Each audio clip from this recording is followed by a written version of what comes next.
Hello and thanks for tuning into Art Fictions on Cubitt Community Radio. I'm artist Gillian Knight, creator of this program which explores the art of stories and stories of art. My guest today is artist NICOLA, who has selected a fictional book for us both to read and kickstart our conversation. We'll be winding our way through the text, its characters and ideas, and then eventually arriving at what's going on in the studio. Welcome to Art Fictions, NICOLA. Gillian, thank you so much. It's such an honour to be here. I've listened to some of the other episodes and you've interviewed so many amazing people. Yeah. Well, I'm only ever as good as the people I interview, so no pressure. For our discussion today, you've chosen the book of short stories, Pastoralia. Pastoralia, is that how you say it? In my head, I say Pastoralia, but Okay, I'm going to say Pastoralia if I like Australia, Pastoralia, yeah, exactly. if I remember. Written by George Saunders and published by Riverhead Books in the year 2000. We're going to focus on the novella within the book, also titled Pastoralia, as well as Sea Oak.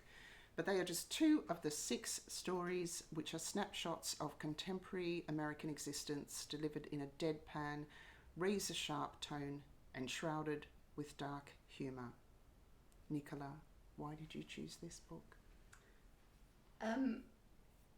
I chose it partly because I'm terrible at reading.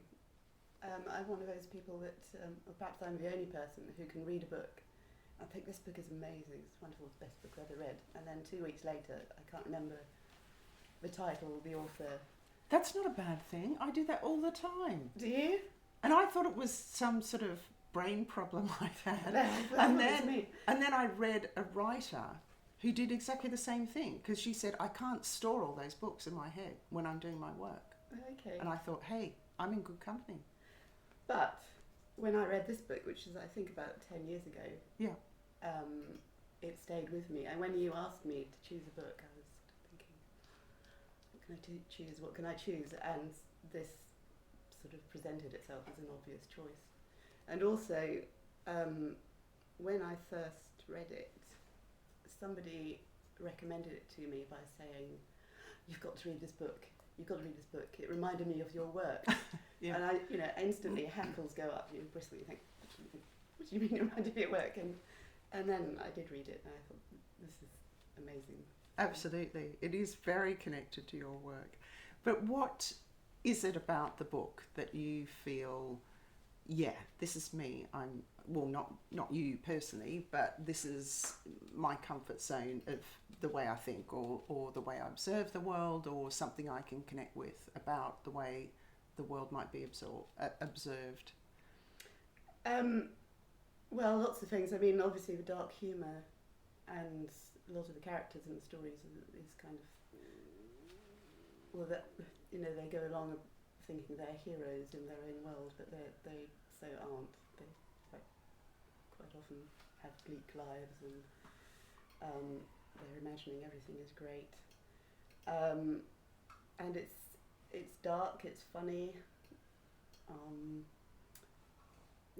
mean, when I read it this time, I noticed in the beginning there were all these amazing reviews from when it first came out, and some of these I thought they really pinned down what's amazing about it. So, I don't know, so Face magazine said, expertly crafted, Pastoralia is that rare beast social satire that lacks trite conclusions and is actually funny. And another magazine reviewed it as remarkable, packed with exquisite oblique tales of American loners and outcasts, all written in Saunders' surreal, damaged prose, deranged and moving in equal doses. It will haunt you long after you put the book down. And I thought, yeah, that's perfect. Yeah. It has haunted me. Yeah. And do you, what else, well, what resonates with me about the book that sort of, umbrellas it is, of course, its title. And pastoralia, so I thought of it like pastoral care, idealism, that sort of rural idealism or non-urban. And pastoral care is something thought about within the education system, the church system, and also animalia, you know, a reference to, again, an all-encompassing reference to the animal kingdom, or you know, referring to every animal, or worms, insects, all that sort of stuff. And in one of the reviews I read that somebody referred to George Saunders as a master of distilling the disorders of our time into fiction. So he's a real writer set apart from the world about which he's writing. And in fact, I do have, and I'm going to seem really clever, but I haven't read it.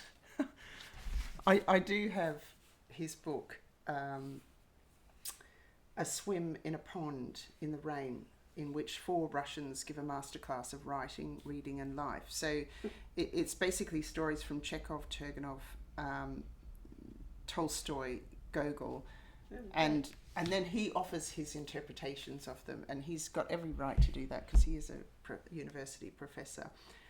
And he refers to Tolstoy in this book of seeking the truth in 2 ways, as a fiction writer and as a moral preacher. And I was thinking about that with this title of Pastoralia, and I was thinking about how, and this really relates to your paintings as well, is once you start talking about society, how do you do it when you're a part of it? Because you don't want to not be a part of it, but how do you do it without being sort of patronising, or, you know? And I thought throughout he was very sympathetic, but also... It's quite... I mean, when I reread it this time, I thought it is actually quite cruel in places. I mean, it's very sharp. It's funny, I think you've analysed it way more than I have, because I assumed Pastoralia was just... So the first story is set in this kind of slowly dying outdoor theme park where these 2 characters have to pretend to be cavemen. And a caveman and a cave lady living in this cave, and no one's come to look at them for 2 weeks, but they have to keep acting out, not speaking, and they have to grunt at each other. But I assumed the title was the name of the theme park. The whole theme park is called Pastoralia. Oh, okay. But that was probably is. That was just my interpretation, because it isn't actually explained anywhere. Sorry. No. Well, I didn't. Yeah, I mean. So let's talk then about the story, Pastoralia. So these people, the narrator and Janet. So I found this device interesting. So throughout the book, I didn't read all of the stories, and I didn't read them all for a reason of complete confusion, because I had to listen to Audible on my Kindle, because, as you know, my phone recently drowned, and so I couldn't even track where I was up to or anything. I ended up reading, I think, 3 of them twice, but which was fine. I've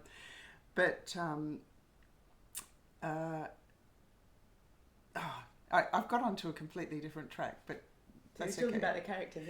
Yeah, but also George Saunders reads the book. And nice. It's like, it was really hard to get used to, because his voice is like a character from something like Family Guy, and it starts off, you think, and I thought, I'm going to hate this. So is he's not putting on voices? I don't know, but he also puts on voices, and now I can't unhear those voices. Yeah. And I want, at some point, I'm hoping that you'll give us read a quote, but I kind of want it in, like... I'm not doing an American accent, if that's where you're going. Peter or Chris or something from Family Guy, but yeah, let's not do that. So as you say, the pastoralia, the title story, the two people, the narrator, and this narrator, I'm always thinking as George Saunders, because there's always this narrator who doesn't say what his name is. So he, in a funny way, he's kind of taking responsibility, I guess, for what he's writing about. And they live and work in an amusement park, diorama enacting the early life of human cave dwellers, eating roast goat and pretending to catch flying bugs in their mouths. The narrator must score Janet on a daily basis, which is a bit like catching an Uber, I suppose, and keeps in touch with his wife via a fax machine, especially about his desperately ill son Nelson, which is completely not funny. Yep. It's so awful because they can barely afford his medical care, and he's been misdiagnosed, and they're at this point where he could become totally immobile. So that the sort of internal panic that you feel reading. And he's not even allowed to answer a fax machine. It's sort of officially, yeah, it's not part of the act. Yeah.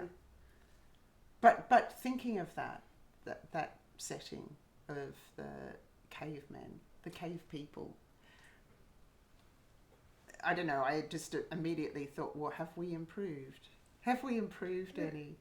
I mean, it talks a lot about his daily routine, that he has to go and pick up their bags of human waste and collect them and put them in the big bag of human waste, and then the goat gets delivered through the big slot. Sometimes it doesn't. Sometimes there's a small slot where there's a note complaining about their performance. And I hadn't thought of this before, but it reminded me actually of going to the Stasi prison just outside Berlin last year. It was kind of Big Brother, you're being watched all the time and analysed, and these little slots where people are feeding you or not feeding you. Everything is controlled and you have no power. So I don't know if that... God, that must have been extraordinary. Oh, it was the bleakest place ever. Yeah. And really terrifying, because it was in use until sort of reasonably modern times. Yeah. And that the kind, so the narrator in Pastoralia is always reporting on Janet's performance. You know, any issues to report, and he says no, that's fine, even though she's done terrible things like spoken in English. But it's like, you know, the East German system of neighbour reporting on neighbour, or family members reporting on each other. Yeah. But so that's a parallel that I kind of found this time, which I missed last time, or maybe just after going to this horrible prison. It was more obvious. Yeah, I mean, I was so aware of my context every time I was reading it, and the sort of, you know, this is where the writer writing outside of a society looking in kind of thing becomes somewhat problematic, or is contradicted when you're actually reading it, and you're seeing all these things in your own life of your sort of, maybe it's just me, of sort of petty over-analysing or being grumpy about something that you know, you're really in a privileged position to be experiencing in the first place, but it's not perfect. And I thought it was, I don't know, I thought it was wider than just this sort of group within society or these sort of people. I thought it was a bit more far-reaching than that. I don't know, what did you think? I had that kind of really strange sensation after reading a few chunks of it and going out in the street, and just everyone looked like a George Saunders character, which is slightly unnerving. Yeah. And then we get Janet, who, as you say, she's repeatedly doing the wrong thing, like smoking and speaking English. She doesn't give a fuck. Singing pop hits and speaking, you know, rudely to customers. She's arguing with her drug-addicted son, who turns up to the fake cave begging for money. And she's constantly apologising to the narrator, sorry, please don't dog me in, Yeah, you know. And he's and her life is a complete tragedy. Yeah, but she really needs this job. She seems like okay to me, you know, for all that she's sort of, let's say, badly behaved. Being trapped in the situation that they're in, she seems completely reasonable. Yeah. And then she ends up being kicked out. And I think she's replaced by somebody who he... is going to kick him out. Is probably going to kick him out, but also how boring, because the next person is really... Miss Perfect. Yeah. Yeah. It's younger. No, it's kind of... I find it quite interesting because to start with you think, oh, is this going to be a love story? You know, these man and woman locked up in a cave together day in, day out. But then he makes that very clear that she's 50 or something, so obviously out of the question. But he's quite chivalrous because he does keep defending her even when she's, you know, doing all the bad things until his own position is threatened, and then he kind of... Yeah. So he's a hero all the way, and then he so isn't. He grasses on that. That's right. I think in this, and we had a quick chat before this discussion, and I don't think we'll ever be able to portray exactly what it was like to read this book. It is very, very funny, and because I've listened to it in George Saunders, doing his George Saunders book voice, I'm not going to get that right either, which is a real shame, because it makes it all the more funny. But at one point there is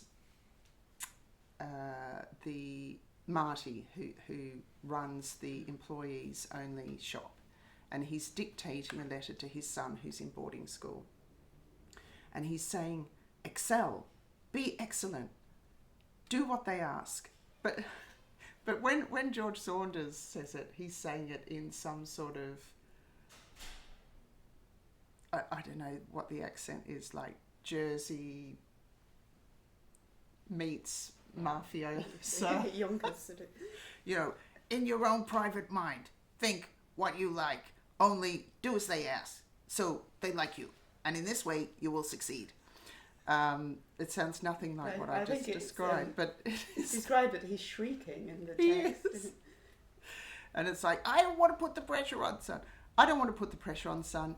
I know you get enough pressure with school being so hard and all, and even having to make your own book covers because of our money crunch. So I don't want to put on extra pressure by saying the family honour is at stake. But guess what, pal? It is. You're it, kid. And it's just completely dismal because they're doing a what do you call it? They're not. They call it a certain thing when they're, you know, reassigning people or something, meaning they're going to sack a whole lot of people, and he's petrified that he's going to lose his job. Yeah. They're all going to lose their jobs, and they write to the and I guess this is again like 1984. They write to the all the employees saying, you know, pretty much saying it's between your fault and, you know, it's not us. And, you know, we our job as chiefs is really difficult as well. But it's okay. Yeah, and they sound very demented, the chiefs. These notes they keep sending out. And it's sort of, it was a beautiful moment where, or I thought it was a beautiful moment where the narrator goes out with Nordstrom, is it one of the boss people, to be talked to, or mostly to be told to grass on Janet.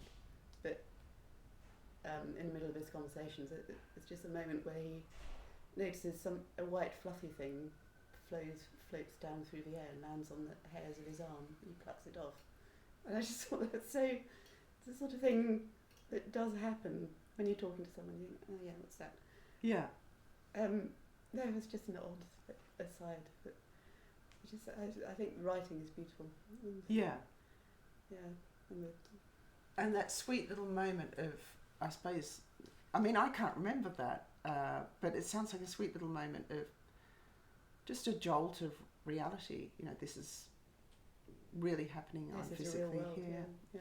I don't know. Yeah. That's how I would read it. But also very touching, isn't it? Literally touching.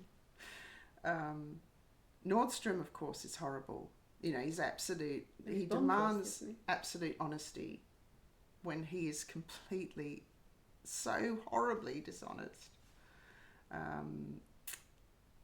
You know, and he wants, of course, the narrator to side with him about getting rid of Janet. Yes. And it's his mission. yeah, because you know and he says to him, "Do you know how hard it is to fire a girl? Not to mention an old gal, not to mention an old gal with so many years of service under her ancient withered belt." And I would just say, she's 50. And it did make you want to say, oh, fuck off. Because there's quite a few references to people's ages. And it gets all a bit Aldous Huxley, Brave New World, I think, where anybody over breeding hot, sexy age is just not to be tolerated. Well, I guess it's because the narrator is quite often, presumably a young man in this case. And in the Sea Oak, he's a young man. Yeah. So it's, I guess, seeing the eye. And what did you think of the exchange between Janet and her son, Bradley, the drug addict who turns up at work? This ends up being the last straw, of course. Well, it's heartbreaking, isn't it? Yeah. I mean, he barges into the cave, which for a start is totally against the rules. Yeah. Talking English and asks for money from her because he's obviously in rehab. So she's saying, "What have you done? What have you done? Have you been kicked out?" And I think he has been kicked out for taking the TV. And she said, "Why did you take the TV?" "No, I just wanted to have a party with a TV in my room." So he's obviously stolen the TV. He's come to her for money because he says for this party he wants to have, is it tutors? Like the tutors, yeah. Yeah. And of course she gives him the benefit of the doubt and gives him the money. And, obviously doesn't go well. Yeah, well, there's such a lack of responsibility of this young person, and I wondered if this was... George Saunders is incredibly... I don't know what age he was when he wrote this, but he's an incredibly young achiever as a writer, and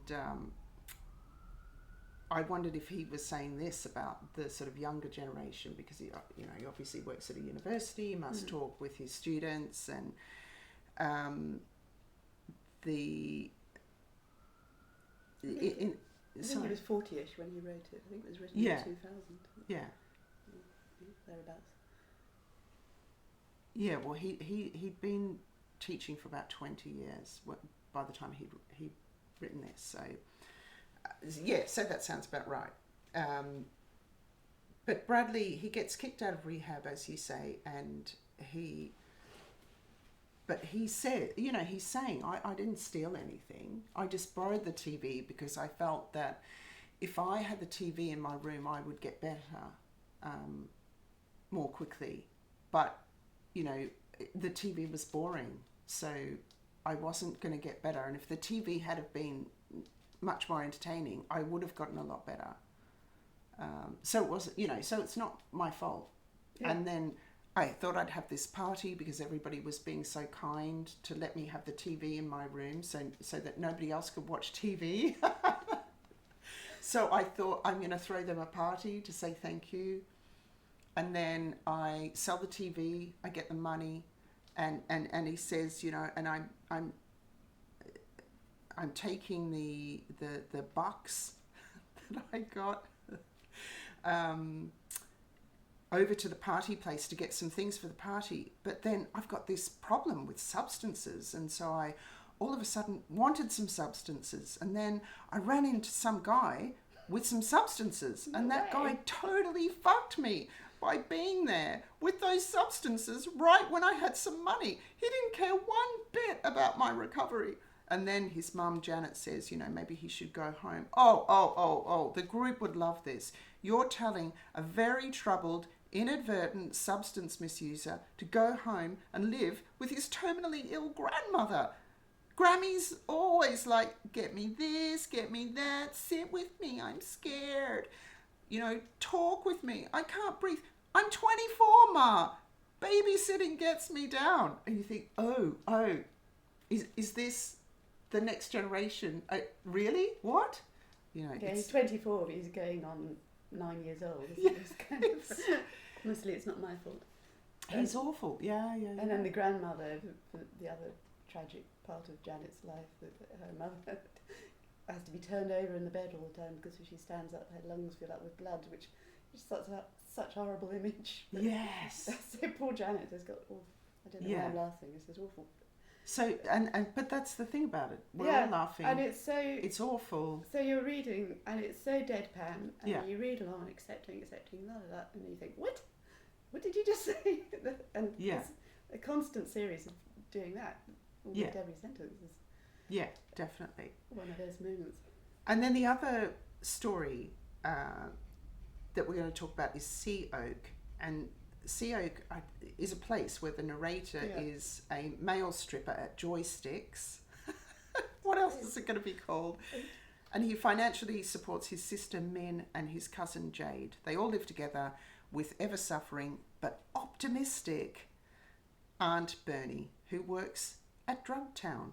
She dies of fright from home intruders, then escapes her grave, returning to the family as an angry, swearing woman with a plan to get them out of Sea Oak. And they are not... I love the way Sea Oak sounds like a lovely 1930s bungalow or something. Doesn't it? But it's this horrible estate somewhere, projects. I can just see that on a beachfront, cottage with a little, plaque outside the front door, hand carved, of course. But you had a quote from there to give us a sense of. Oh yeah, I'm not doing an accent, but no. So Sea Oak. So I had this kind of mad idea that perhaps this is the same narrator as the one in Pastoralia, but younger. It's almost kind of. Both these I like that idea. Tragic figures with really bad jobs and they're just trying to do their best for their families. But anyway, so that's beside the point. So Sea Oak, the narrator, who again I think we don't know his name, works in this terrible restaurant called Joysticks, as you said, where it's a kind of theme restaurant for ladies, where all the waiters basically strip off to their underwear, and they have to do things like bend down so the ladies can see their bum cracks when they pick coins up off the floor and that sort of thing. So I'm just going to read a little section of this for a little bit of flavour and scene setting. So Joysticks reopens on Friday. It's a madhouse. They've got the fog on. A bridge club offers me $15 to oil wrestle Mel Turner. So I oil wrestle Mel Turner. They offer me $20 to feed them chicken wings from my hand. So I feed them chicken wings from my hand. The afternoon flies by, then the evening. At 9 the bridge club leaves and I get a sorority. They sing intelligent nasty songs and grope my simulator and say they'll never be able to look their boyfriend's meagre genitalia in the eye again. Then Mr. Frent comes over and says phone. It's Min. She sounds crazy. 4 times in a row she shrieks, "Get home!" When I tell her calm down, she hangs up. I call back and no one answers. No biggie. Min's prone to panic. Probably one of the babies is pukey. Luckily, I'm on flex time. I'll be back, I say to Mr. Frent. I look forward to it, he says. I jog across the marsh and through FedEx. Up on the hill there's a light from the last remaining farm. Sometimes we take the boys to the adjacent car wash to look at the cow. Tonight, however, the cow is elsewhere. So nice. Tell me, what is it about that passage? Oh, everything. One remaining farm has got one cow, but the cow's not even there. So, I mean, it's just little snippets like that. And the kind of grim awfulness of his routine, that he, his job and his work. which he realises, but gets on with it. Yeah, it's a sort of suffering lot, isn't it? I mean, his situation's so awful that he's stealing toilet paper from work. Yeah. And then they get squashed into briefcase, so Yeah. they don't work that well when he gets them home, but still. In fact, George Saunders does talk about that with regards to Tolstoy, who he claims is, telling you all this sort of culmination of facts, but with every little detail such that it becomes like fiction, or that Tolstoy's not really a fictional writer. But I got that sense in this story, in this book, of all these tiny details that exist in life that a writer will pick up on, that a painter will pick up on, that if we add them all up, they make up life. But the poor, they're it's also, I found it very difficult not to be judgy as well, or particularly in this story, because they're watching TV with their children. They're watching stuff like How My Child Died Violently. Yeah.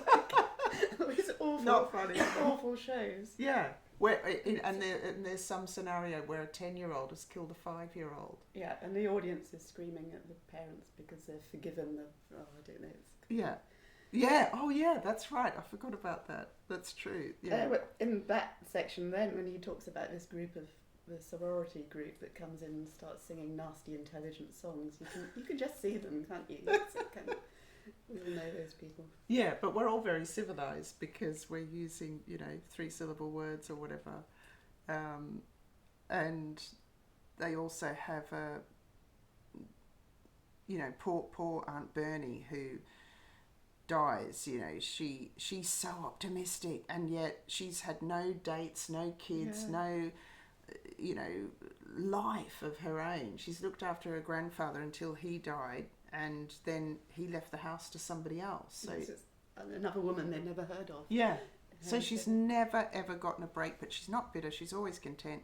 And at one point, when there's a shooting on their estate, she says, we should all be thankful. At least we've got a home, and at least none of the bullets actually hit nobody.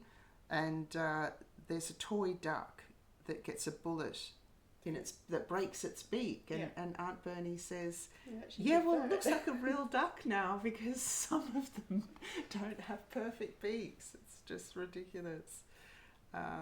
But she does say at the end, which I think is really interesting, that she comes back and she's ordering them about, because she's like, this is shit. Life is shit here. Yeah, you need to put in an effort.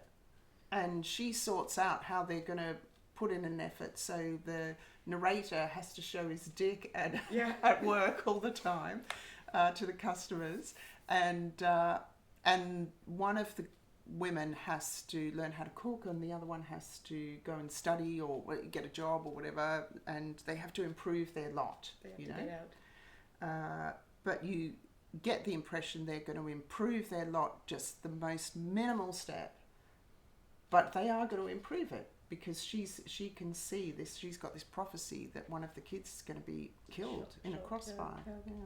But it's just so surreal. So she dies of fright when the burglar comes into the house, and there's a whole discussion about the coffin they can afford, and they have this awful funeral, and then the phone call from the vicar is terribly embarrassed because the grave is empty. It's only her little shoes are left there.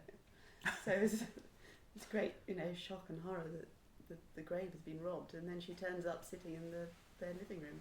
Yeah. Smelling a bit odd. Yeah. And bits start falling off her. But do you think that when she's like that and she's swearing at everybody and she's really angry and she says, don't tell anybody that I'm here or you'll die and they'll die, because I've got these magic powers she now. She blows up the microwave. And so she And when she's telling them what to do, and they say, you know, I thought you were nicer before. Why can't you be like the old Aunt Bernie? And she says, I'm still nice.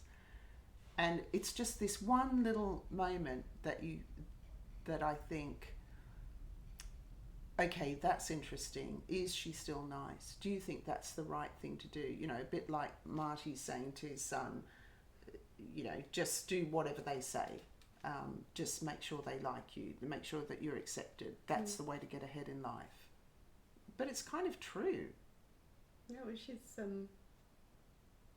she's kicking them up the arse to get out of there, which, I don't know, when you read it you kind of think, well, maybe that is what they want. And yeah. She's spotted that. That's true, but I also think that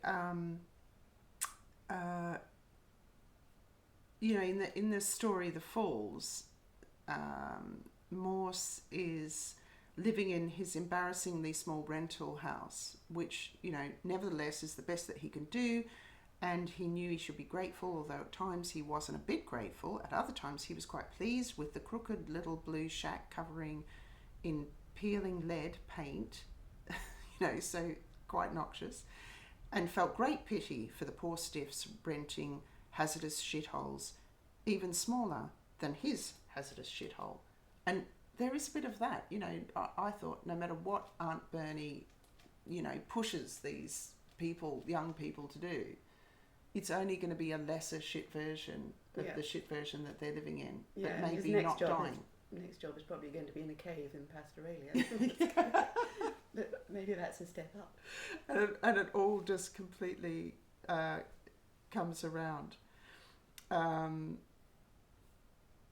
But it also drew, I mean, in fact, all of the stories drew, for me, that picture of false hope that is so prevalent. And I remember this when I was young, and I know it now. And in fact, my studio is in an you know, sort of corporate environment in Tower Hill, in the middle of London, and it's still got slogans on the walls. You know how companies do that? I just think, oh my God, I hate that just so much. It makes me want to, I just think, if I read any more of this, I'm going to bleed out my eyeballs. But, you know, it says something, I can't even remember what it says. Something like, you know, hey, developing brighter futures. And it's in this big blue bubble, but it's sort of a sort of dirty, dull grey blue. And it's a reference to, you know, no matter what you see in this text, it's still dull blue, you know. Yeah. You can call it brighter, but you're doomed. You're doomed. Did you read the second story? What was the second story? What was the second story? Oh, it's called Winky. Yes. About the, you know, he goes to this kind of meeting. It's like almost like a cult. But it reminded me of one of those corporate things. Yeah. You know, that I did spend 5 minutes working in a big corporate, and it was like that. But I'm sure other people are much more experienced than me. But yeah, say what you're going to say about Winky. I'm just wondering if it was the one. It's at the end of yeah. the end of no, it wasn't. Maybe it is Winky. It's kind of sidetrack. That kind of well, not really, because today's going to be your best day. Or yeah. Kind of, you're going to start winning. Yeah. Just like, come on, do these things. That was such a sort of 80s thing. I remember that. But it's the same now, but in a different language. I remember at my kids' school there was a big slogan on the wall, and they at school age said, you know, something like, you know, you're only a step away from living your dream or some rubbish. And they said, yeah, but that's only people whose lives are facilitated to live that dream. And I thought, wow, school-age children, even you see through that. You have a disillusioning future ahead of you. It's pretty dark. Yeah. No, every school has to have a motto like that, doesn't it? Yeah. But it's like there's all these sort of categorizations in terms of winner, loser. You know, you get Pastoralia where Janet has to be categorized in she has to be rated on a daily basis, and the narrator in Sea Oak, he's rated as well.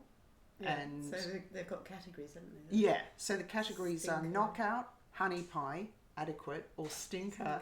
So he's somewhere between honey pie and adequate. Yeah. And then he has a tantrum one day about his dead aunt, by the way, and then he gets stinker.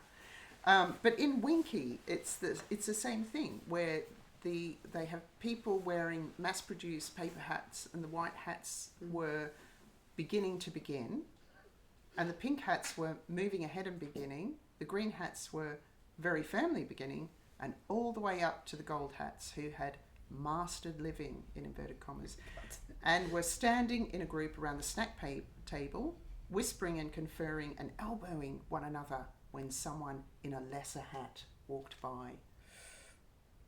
It's like those children experiments, isn't it? Of all the people with the blue eyes are bad, and all the people with the brown eyes are good.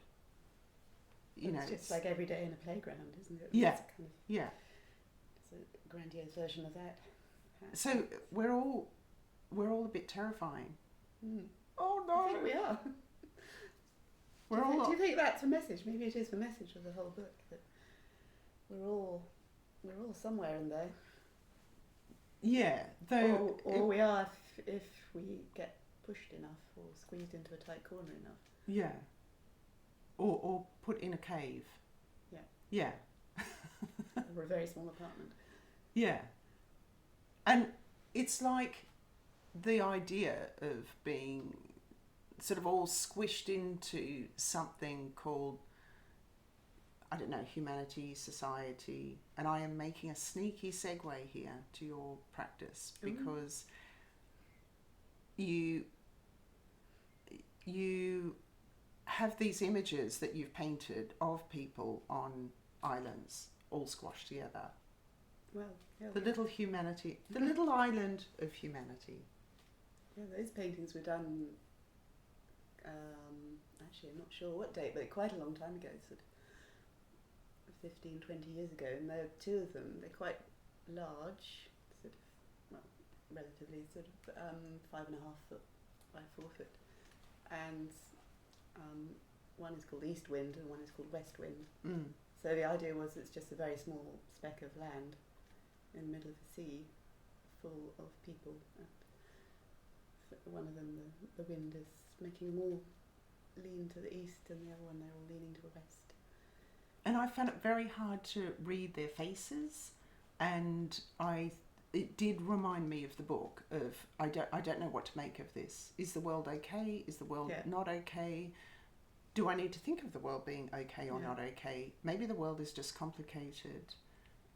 I really enjoy the fact that people will bring their own interpretation to paintings, especially the figurative paintings. So in a way, I want to leave it up to you whether the world is okay, or whether it's the end of the world and this is the only little speck left in the ocean and they're all huddled on there. But I didn't paint them with terrified. It wasn't a horrific sort of image I wanted to make. No, not at all. I wanted to leave it open. Yeah.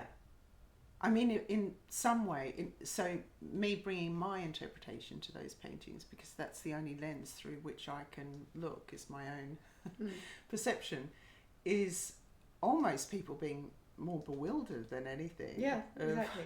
What the hell are we doing here? Puzzles. Yeah. No, I like that. So let's have a slightly proper introduction to your practice. So you're predominantly a figurative painter, and I say predominantly a figurative painter because you have stepped recently into sculpture. Anyway, the figurative painting is mainly of individuals, groups and natural beings. You've been shortlisted and awarded across a number of prestigious painting prizes, including the National Portrait Gallery's Portrait Award and the Thread Needle, so well done there. And I did find it really interesting looking at your website because it's in a kind of salon hang.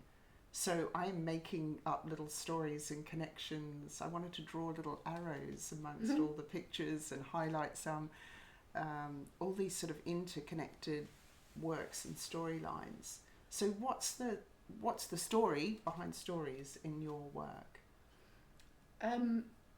Well, that's quite strange because I did try very hard to organise a website, so it kind of more naturally is divided into different projects and different bodies of work. It is. You can click on. Good. So it does work in that way. It does work in that way as well. A moment of horror, thinking, what's happened to my website? No. I think it's beautiful. Made me want to redo my own immediately. Thank you. So stories. More recently, the work that I've made has been in response to texts that I've been given or been asked to respond to, so or have found myself. So recently, I did a project at Salisbury Arts Centre, which was in response to At where? Sorry. Salisbury. Oh, okay. Yeah. Blood Wedding. Which is a Federico Garcia Lorca play.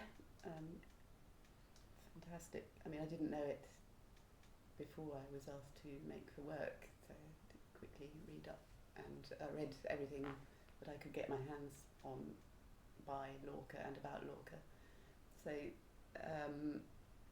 and again, the text, the play is slightly veering towards magical surrealism, magical realism. It's quite dark, it's poetic. Very dark. Very dark, very beautiful. Yes. Very visual. And it's a very rich nourishment for a painter to be given something like that, because you can't read it without pictures popping up behind your eyes, and once they've popped up, they need to be painted. Oh, I like that idea. Once they've popped up, they need to be painted. Yeah, you need to get them done. And another project recently was at the Foundling Museum in London. The Foundling Museum has this incredible archive going back to when it was founded in 1748, 1750, something like that. But they were meticulous with their recording of the children and everything, like the shoes that were bought for these children. Yeah, and they've kept the did you see the ribbons when you were there? They are actually absolutely heartbreaking. They're kept somewhere else because they're really fragile. Obviously. Yeah, but just to say that the ribbons are mothers who've left their children there, because most of them left their children there because they were too poor to look after them. So they gave them ribbons and intended to. A lot of them have written that, I'm going to come and collect you, and of course a lot of children were not collected.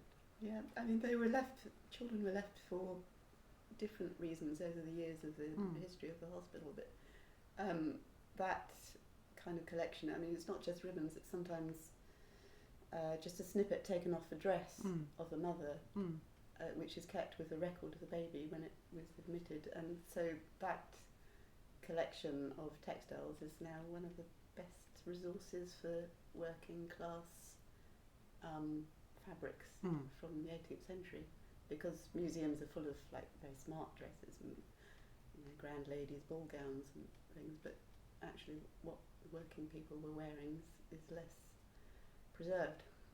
So that's also another one of those scenarios of a sort of better shithole, isn't it? Because the orphanage that they went to was probably an awful orphanage, it would not be easy to live that life, but actually the mortality rate was better with amongst those children than it was outside of the orphanage. Absolutely, and they were fed, educated, which was not normal, and they had access to medicine, and they were apprenticed, given work when they got to the age to leave. So, in comparison to the life of a lot of 18th century working class babies, it was a better outlook. Yeah, it's interesting. I mean, the response when you start talking about Foundling Hospital is often, oh dear, the poor babies. But actually, it was set up to improve the life of the mothers. So the idea was that if you took away this baby, this one mistake that you've made, then you'll be able to continue on your life in the path of righteousness, and we'll take care of this embarrassment. So the mothers had to prove that they were worthy to, that they weren't going to do this again. This was one. Oh, I didn't realise that. Yeah, and then later. Sinners. Well, the amazing letters where they have to justify why this baby happened. But yes, anyway, again, very rich source of material for painting. Yeah. Because I started working with the archive and looking at the archive, and I ended up finding it overwhelming. I thought, I can't. How do you make work about this stuff? It's like, people at their darkest hour, in their worst moment of need. So I did a little shimmy, and ended up making work about broadside ballads, which were kind of tabloids of their day, political, rude, songs, and just bits of gossip that these broadsheets, some of which are preserved, they're just lots of very flimsy bits of paper. They were supposed to be disposable, and a lot of them were very funny, and they sort of talk about different characters. So the project that I ended up making for the Foundling Museum was based on these texts again. Yeah. So you've worked a bit with archives, haven't you? Because you also did when you In Helston. Yeah, that was the beginning of my first project working with archives. And when I was offered that, I thought, oh no, that's not me. How do you do this? So this is the Helston Museum in Cornwall? Yes. Is it where you live? Yes, I live in Helston, and my studio is based at Cast, which is right next to a museum. Okay. So it was a huge privilege to be let loose in the archive of this rather lovely small museum. So Helston's a small town, and the museum is full of everything to do with the history of that small town, but there's nothing glamorous there. There's no amazing object that people come from miles to see, because if there was, it would end up in Truro Museum up the line, or in the British Museum. So it's. But you were saying that the objects themselves didn't really do it for you, because of course they're already giving you an image. Yeah. So you did go to the archives there as well. Yeah. Yeah. It seemed pointless to paint the objects in the museum. It's like, why would you? Well, some people do. I know. Not you. Sorry, no, Yeah. It's great. It didn't work for me. No, but I did find in this kind of huge jumble of archive documents and texts. And again, it's that through the process of reading, the image comes to mind, and then the work almost makes itself. It becomes easy and becomes obvious. So I was looking at things like there's a. God, I sound like a really dark person. So there's a list of. It is very dark. These references, yeah. A list of executions in Cornwall between 1775 and 1882, and it's just laid out. It's the name of the person executed, their age, and the crime that they committed to deserve this. So it's quite quite a deadpan isn't it's quite stark. Yeah, it is.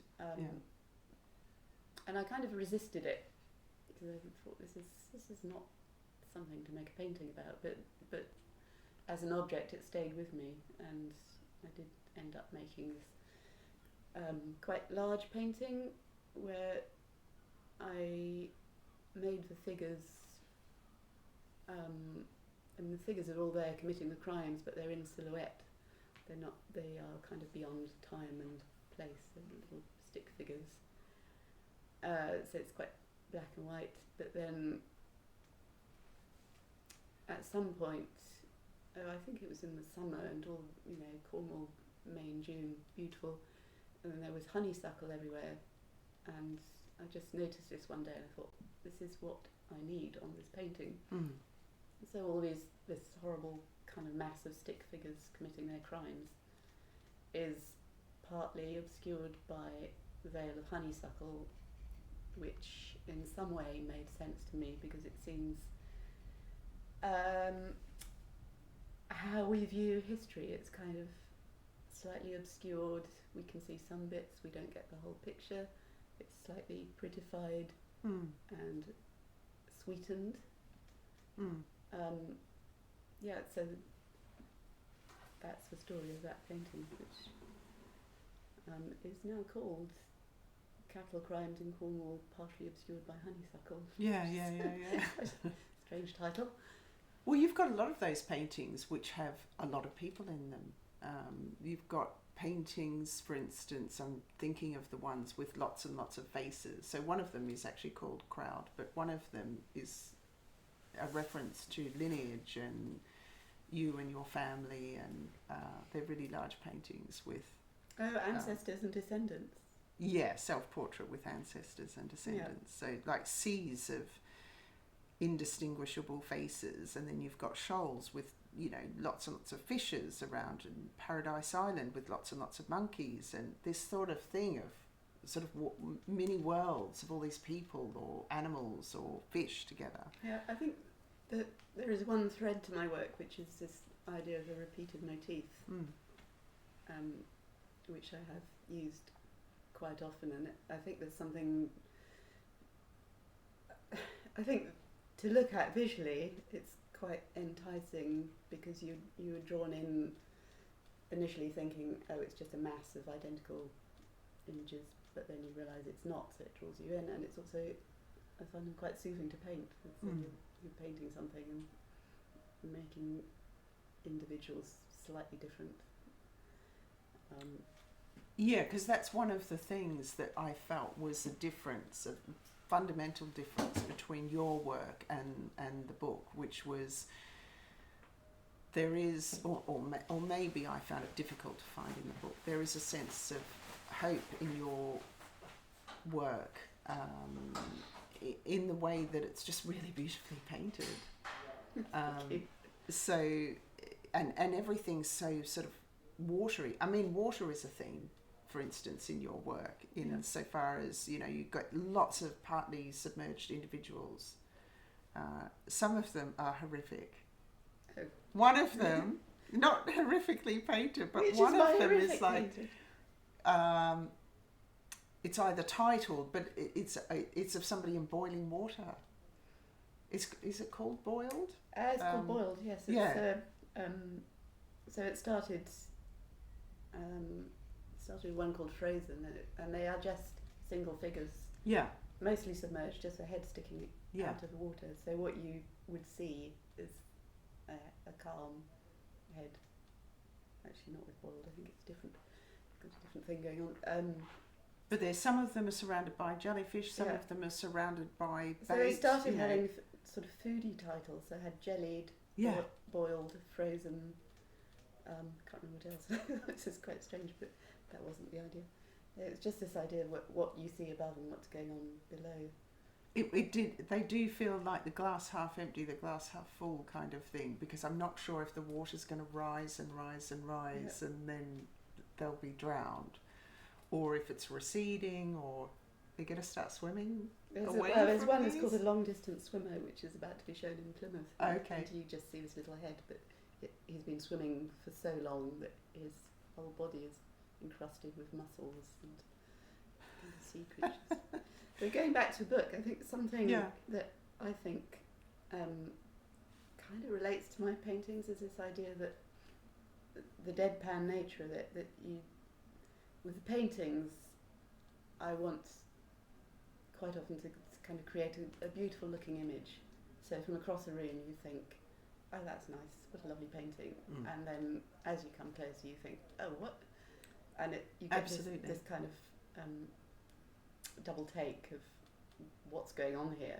It's not what I was expecting. You get a kind of slap. Yeah.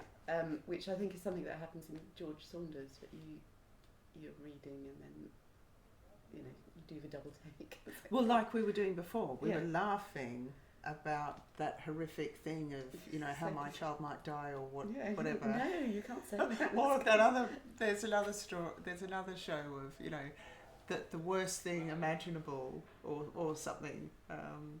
But they're so macabre. They're just horrific, and you are laughing at them, and then as you say, doing a double take, thinking this is awful. This is an awful life. The world is terrible. End it all now. I thought, at the end of this podcast, I would normally ask you about, where can we see your work coming up? But I thought it might be nice to bring that in much earlier and talk about the work that you have just had at Matt's Gallery and the work that is currently at Matt's Gallery, which is an exhibition called The Borough, which finishes in April? April 16th. April 16th. It's just opened. Okay, perfect. So you've got plenty of time to go and see it. So you've got a 2-part exhibition, which is a really nice way to start talking about the work that you're doing right now, which has been very much affected by lockdown, obviously. And you've ventured into sculpture, so a lot of new unsureness and also a repetition of the use of some of these motifs, which we can talk about. So the first one was Dead Man's Fingers. Do you want to perhaps introduce that, what that exhibition was about? So Dead Man's Fingers started lockdown number 1, 2020. So I'd just come back from a residency in Mexico, straight into lockdown, and I mean it feels like a long time ago now, but it was really scary time. The news was bad. Cornwall was beautiful because it was amazing weather and we could get to the studio, so I ended up in this quite luxurious place of being in the studio, and very focused time, very quiet. But in some ways I didn't know what to paint because the world was fairly grim and painting people didn't feel right, and I ended up making these quite large imagined paintings of coral rocks, or rocks encrusted with coral, and they're very, very focused. And I now, looking at them as a group, I sort of think they're somewhere between still lives and scientific illustrations on a grand scale, but they're totally made up. Any coral expert would look at them and throw up their hands in horror. But I really enjoy doing them, and one led to another and led to another. So I ended up with a series of these quite large paintings. And you've been scuba diving, have you? No, I haven't been scuba diving, but snorkeling. I grew up in Malaysia, so we did snorkeling a lot as a child. So maybe there's some kind of muscle memory there. I've actually done snorkeling on the Great Barrier Reef. Wow. And so you would know from your experience, I assume, that the colours amongst real coral in the water, in the seawater, not in a museum, are just weird and extraordinary. Yeah. And everything goes and Yeah, you can't choose a wrong colour because it will be there somewhere. Yeah, it's so beautiful. But for me, the experience was, isn't this gorgeous? Don't touch anything. I really shouldn't be here. And I wonder if there's a shark nearby. So it wasn't a hugely pleasant experience. Well, there is a sort of slight darkness to the paintings as well, because there are no, I deliberately didn't put, there are no fish, and there are definitely no people, but there are little vestiges of humanity. There are, I think one of the paintings has got a few teeth scattered in the sand, and another one has got some finger bones. So you get this idea that there are people, or there were people, perhaps there were people and there are no longer people, which, looking back on them now, is quite strange, thinking they were done in the dark days of early lockdown and COVID. Yeah, that is really strange, and also that idea of being underwater. And I remember having a conversation with the painter Alice Brown, and she talked about being a kid and going into caves and then being all falsely lit with like fluoro lighting, and her thinking that's the colour of caves. And your coral paintings reminded me of that straight away. I thought, they're all these hyper colours, and they're not sort of shrouded in seawater, which creates a sort of film, and also you're looking at them through snorkeling goggles. So whereas your paintings, that they're very clear, as if they could have been rendered images in New Scientist or something like that. Yeah, they're very sharp. I mean, it's totally illogical, because I was working on these quite large canvases. I think they're 2.5 meters by something, big canvases with little tiny brushes. And after a while, I think, what on earth am I doing? Nose to the canvas, tiny brush. But that's all presented like an underwater world. That was all presented, because there's 9 paintings on the walls, and then a myriad of sculptures hanging from the ceiling, although the sculptures are one piece of work, also called Dead Man's Fingers. Is that right? Yeah.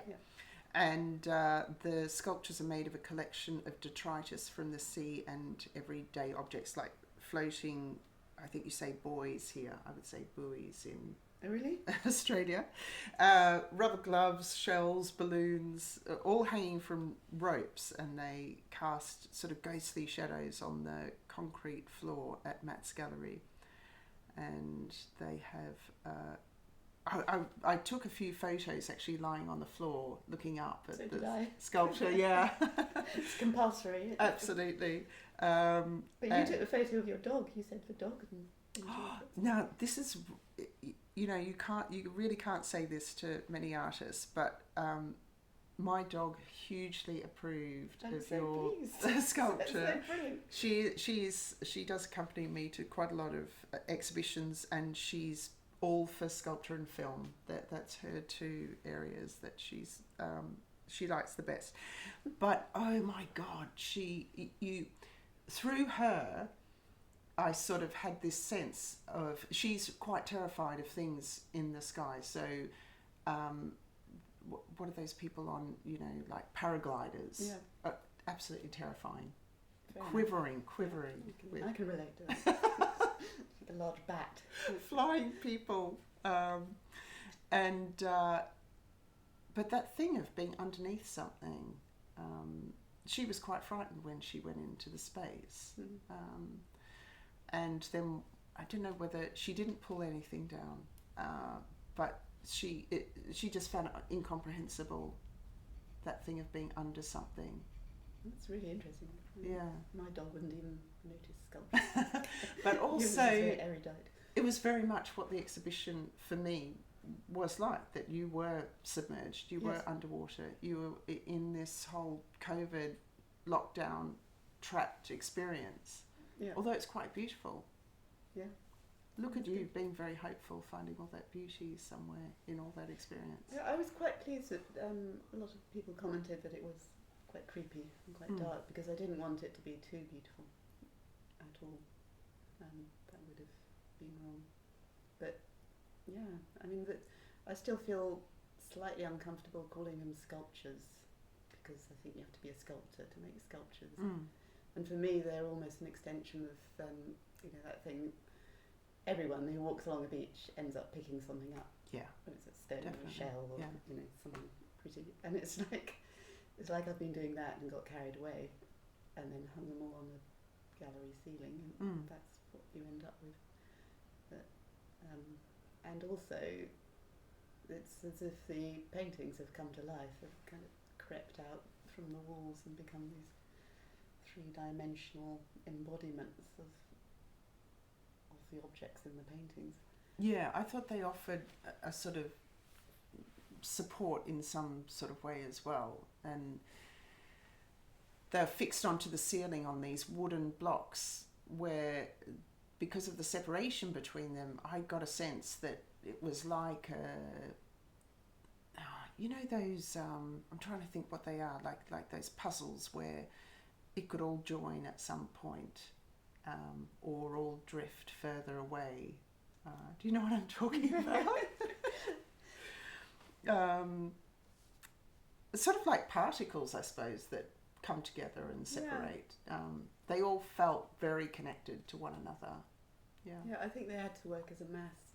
And it's funny because in the studio I've got kind of steel girders, and I had them hanging in the studio from these steel girders. And because the space was smaller, they were much closer together, and it felt much more claustrophobic.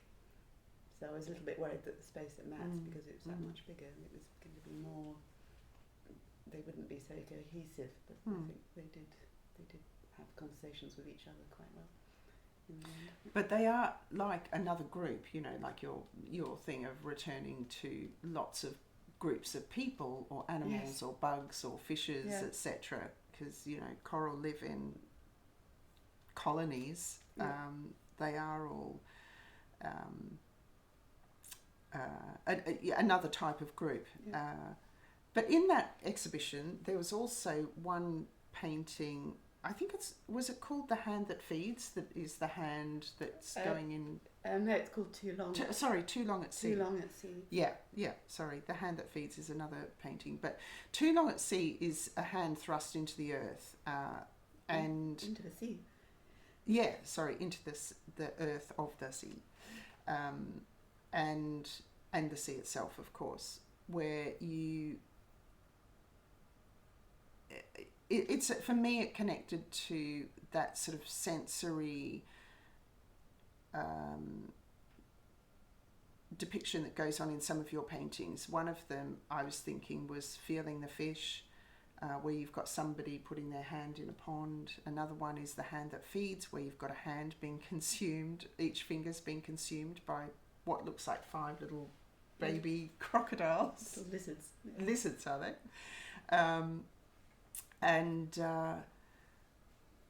So yeah, there's this thing of submerging hands where you're grasping at something or taking something, or this connection between human existence and nature. This comes up a lot in your paintings. Well, that's interesting. That's not something I've noticed. But having said that, hands are so expressive.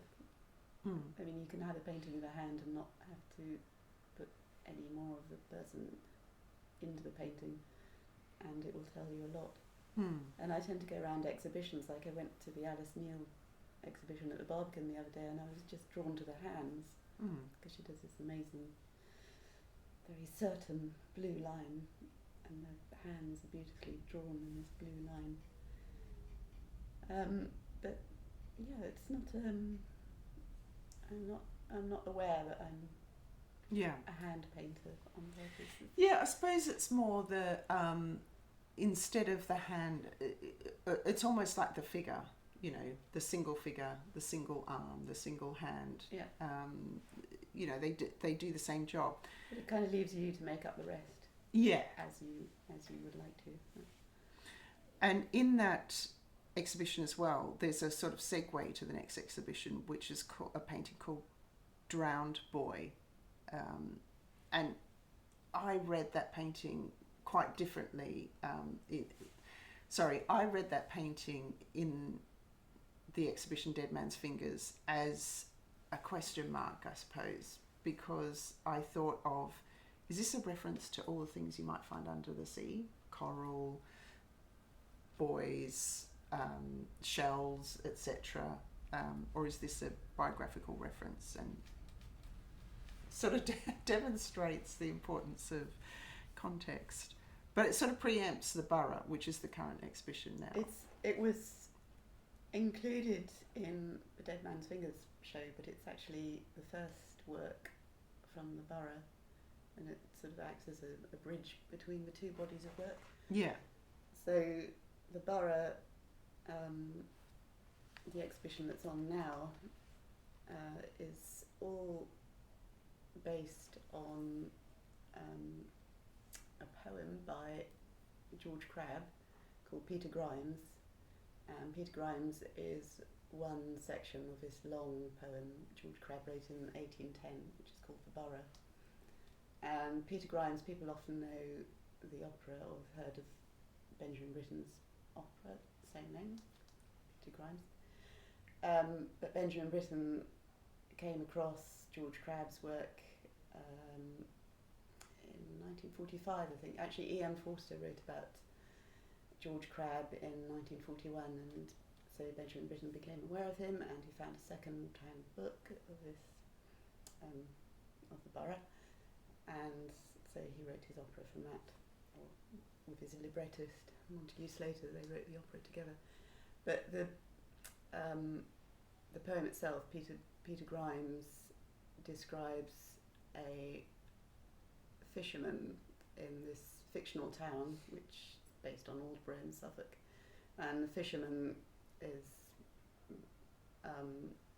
basically a very nasty piece of work. He's a cruel murderer, child abuser, basically, and a thief.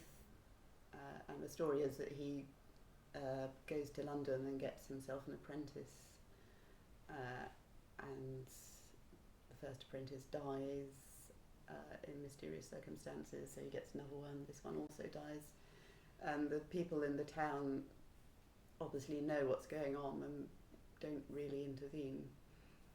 And then the third apprentice, everyone's appalled because he's described as coming along in a beautiful blue woolen hat, and the ladies in the town say, oh no, this is some gentle, noble sinner's son, which is the title of one of the paintings.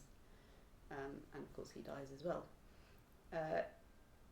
But the moral is that Peter Grimes then dies in agony, being haunted by the ghosts of all these people that he's murdered and done away with. And he's tormented by visions that rise out of the sea and summon him to jump in. But for me, I mean, I didn't know the work, but I came across it just from wondering. I mean, I knew that Peter Grimes' the opera had a kind of maritime flavour to it, and I was just curious where Benjamin Britten got the story from. So of course, straight to Google. Yeah. And then reading the original George Crabbe, again, it's so visual, quite dark. Very dark. And you talk in a discussion with Tim Dixon from Matt's Gallery, you talk about the bystander effect and communal apathy. Yeah. In that. Which goes on and on. Yeah. Which is very much today. Yes, absolutely.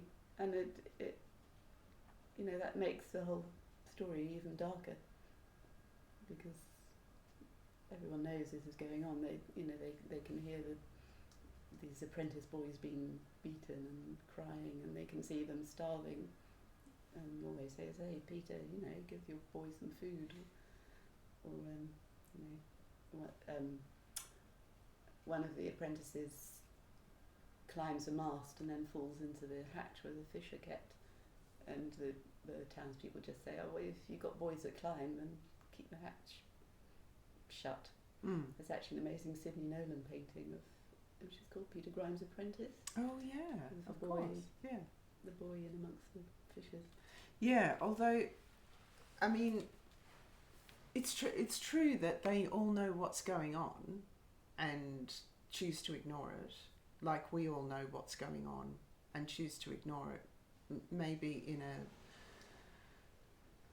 I don't know, arguably less empowered way, because, what can I personally do about ...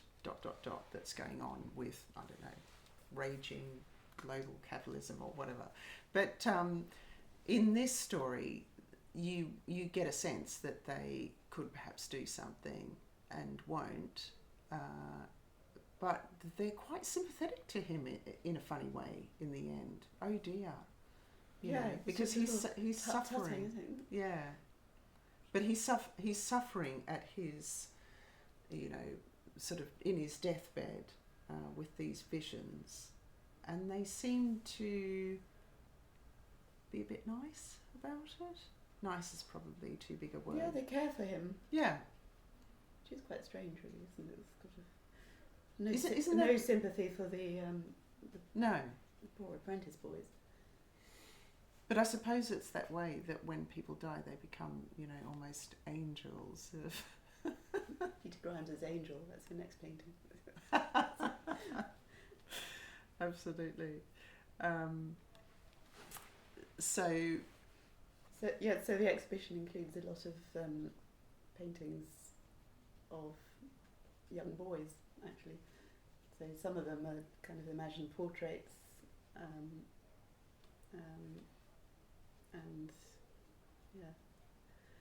So I don't know where I was going with that.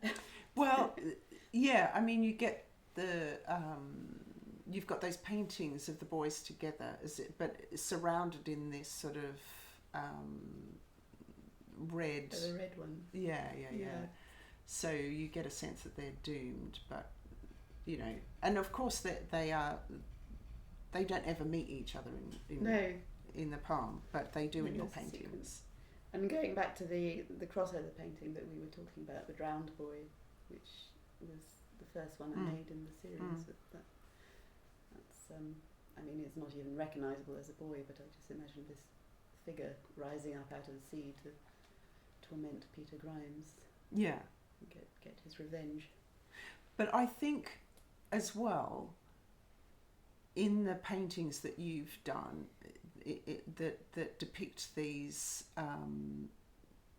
sort of archival, you know, poetry written in, I think it was written in about early 1800s. The George Crabbe. Yeah, 1810. Okay, yeah.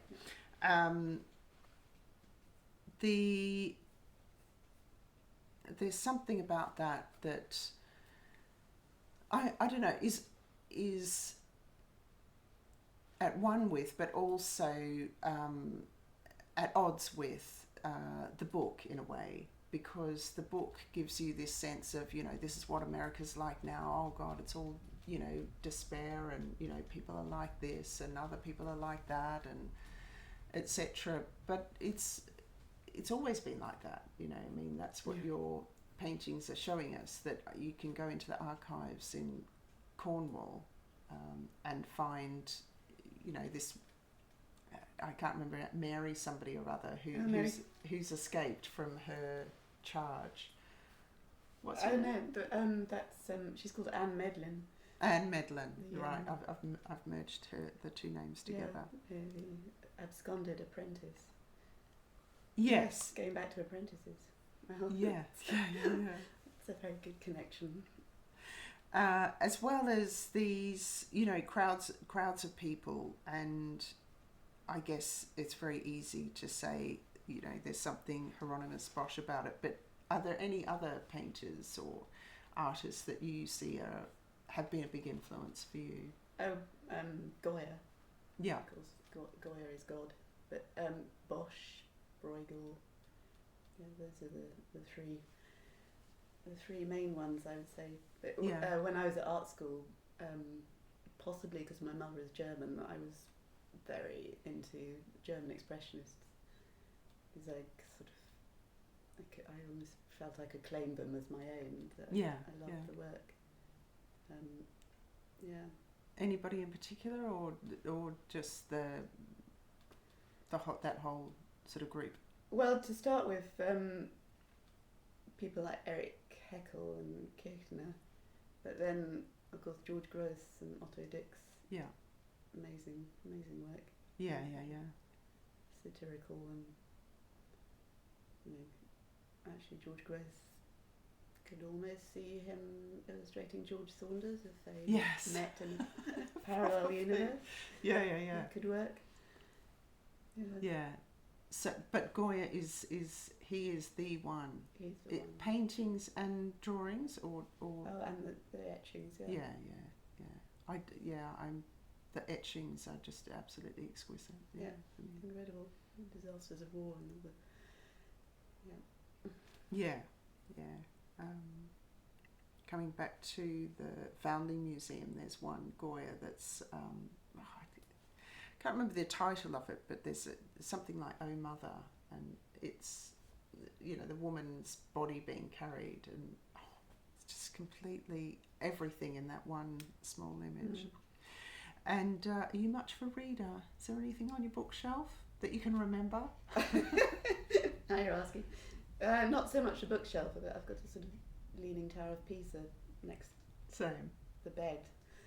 I don't read as much as I used to, but I love reading. So I'm kind of at the end of. I've just caught up with the rest of the world and read the Poisonwood Bible. Okay. And I've read that. I really liked a very small book, Train Dreams, by Kevin Johnson. Right. Beautiful, American, and I'm also reading partly rereading Gogol's short stories. Which Oh wow! you mentioned earlier. That's a nice little Yeah. coincidence. Well, at this point, I'm going to say thank you, Nicola BEALING, for being on Art Fictions today. Thank you so much. It was a pleasure. Thank you. Good. Thank you to Cubitt Community Radio listeners, and thank you to Nicola BEALING for being on Art Fictions. If you want to get in touch with any insights, questions, responses to today's program, please feel welcome to email me artfictionspodcast@gmail.com. You can hear this Art Fictions episode in edited podcast form in a week's time on Spotify, Apple, Audible, yada yada yada, blah blah blah, as George Saunders often says through his text, along with the back catalogue of all previous episodes. Once again, thank you so much for listening, and thank you to Andy Armishaw's brilliant Cubitt Community Radio for making this recording possible. Have a great week.